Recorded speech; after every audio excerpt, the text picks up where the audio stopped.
नमस्कार, मैं हूं आदित्य और आप देख रहे हैं शून्य संवाद। दिखाएंगे आपको हफ्ते की कैंपस से जुड़ी तमाम बड़ी खबरें, लेकिन सबसे पहले नजर डाल लेते हैं हेडलाइंस पर।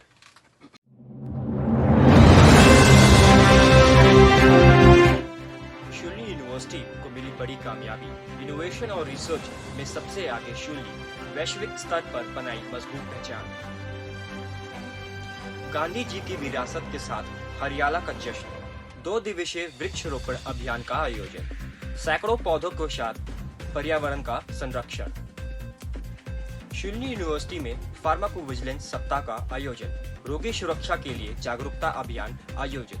वेबिनार में स्पेशलिस्ट ने रखी अपनी बातें। शून्य यूनिवर्सिटी को मिला 2.6 करोड़ का अनुदान, प्रोफेसर दीपक कुमार की बड़ी उपलब्धि। यूनिवर्सिटी के शोध और नवाचार को मिल रहा बढ़ावा। शून्य यूनिवर्सिटी की बड़ी कामयाबी, इनोवेशन और रिसर्च में सबसे आगे शून्य, वैश्विक स्तर पर मजबूत पहचान।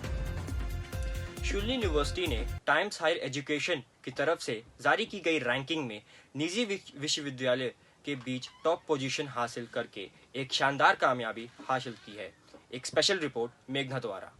शूलिनी यूनिवर्सिटी ने Times Higher Education World University ranking में लगातार तीसरे साल भारत के निजी विश्वविद्यालयों में सबसे ऊंचा स्थान पाकर एक बार फिर यह साबित किया है कि वह नवाचार और शोध में सबसे आगे है। 401 से 500 रैंक बैंड में आने वाली शूलिनी यूनिवर्सिटी का यह लगातार बेहतर प्रदर्शन शोध और पढ़ाई के माहौल को बढ़ावा देने की इसकी सोच को दिखाता है। सिर्फ भारतीय विज्ञान संस्थान बेंगलोर से पीछे रहकर शूलिनी अपनी शिक्षा और शोध के बेहतरीन गुणवत्ता के साथ दूसरे स्थान पर है। यूनिवर्सिटी की पहचान सिर्फ टाइम्स हायर एजुकेशन तक ही सीमित नहीं है। इसे यूएस वर्ल्ड यूनिवर्सिटी रैंकिंग में भी दुनिया के शीर्ष 500 विश्वविद्यालयों में जगह मिली है, जिससे उच्च शिक्षा में इसकी पहचान और भी मजबूत हुई है।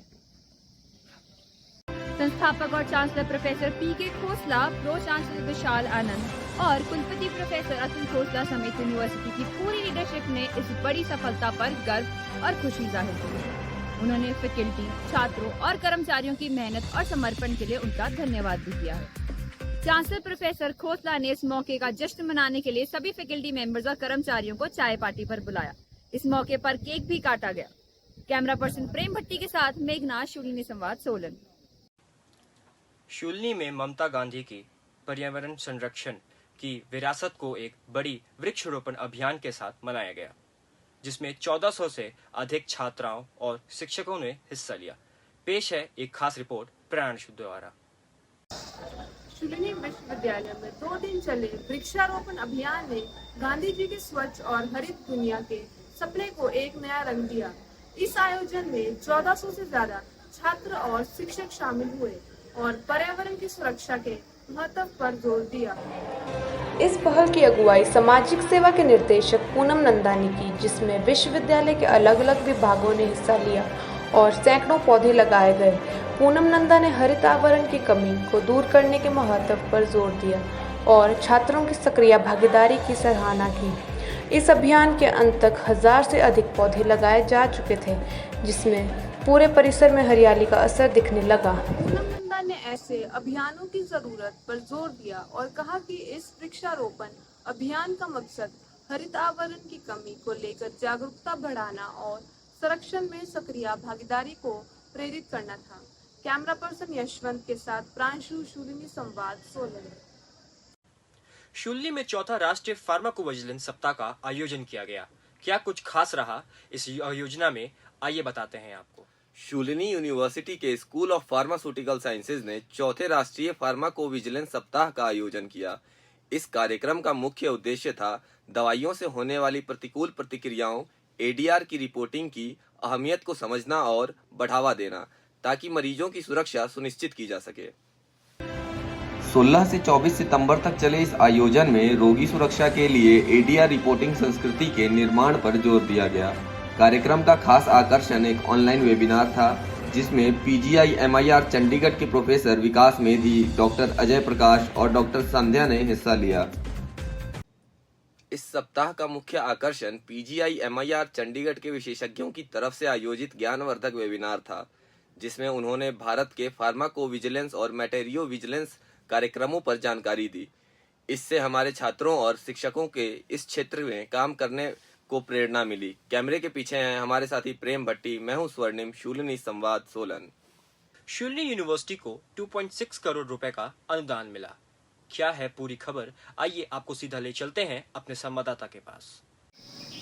शूलिनी यूनिवर्सिटी के फार्मास्यूटिकल साइंस स्कूल के प्रोफेसर डॉक्टर दीपक कुमार को डीबीटी और बीआईआरसी से ई-यूनिव सेंटर की स्थापना के प्रस्ताव के लिए 36 महीने के लिए 2.6 करोड़ रुपए का अनुदान मिला। ये डीएसटी भारत सरकार और आईआईटी रुड़की के साथ मिलकर की गई है। डॉक्टर दीपक कुमार को इस उपलब्धि ने शूलिनी यूनिवर्सिटी के नवाचार और शोध में प्रतिबद्धता को और मजबूत किया है। यह अनुदान फार्मास्यूटिकल साइंस और अन्य क्षेत्रों में यूनिवर्सिटी की उत्कृष्ट मिशन को बढ़ाएगा। Chancellor professor P K Khosla, vice chancellor Atul Khosla, innovation के अध्यक्ष आशीष खोसला और pro vice chancellor Vishal Anand ने डॉक्टर दीपक कुमार को इस अनुदान के लिए उनकी मेहनत और उनके योगदान पर बधाई दी। कैमरा पर्सन प्रेम भट्टी के साथ स्तुति शर्मा, शूलिनी संवाद सोलन। आइए अब आपको दिखाते हैं स्प्रिंट प्रोग्राम का एक खास वीडियो।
आपसे विदा लेने से पहले आपको सीधे ले चलते हैं आरजे आलोपा के पास, जो अगले हफ्ते की रेडियो शूलिनी शो के बारे में हमें जानकारी देने जा रही हैं। नमस्ते दोस्तों, मेरा नाम है आलोपा और मैं आपको बताने वाली हूँ रेडियो शूलिनी पे आने वाले शोज के बारे में। फेक मत यार बाय आरजे राहुल, मेरी कलम से बाय आरजे प्रिया एंड गुफ्तगू बाय आरजे सिद्धार्थ। तो सुनना मत भूलिए इन शोज को रेडियो शूलिनी पे। रेडियो शूलिनी, आवाज वादियों की। अभी के लिए सिर्फ इतना ही। अगले हफ्ते फिर होगी आपसे मुलाकात। तब तक के लिए दीजिए इजाजत। नमस्कार।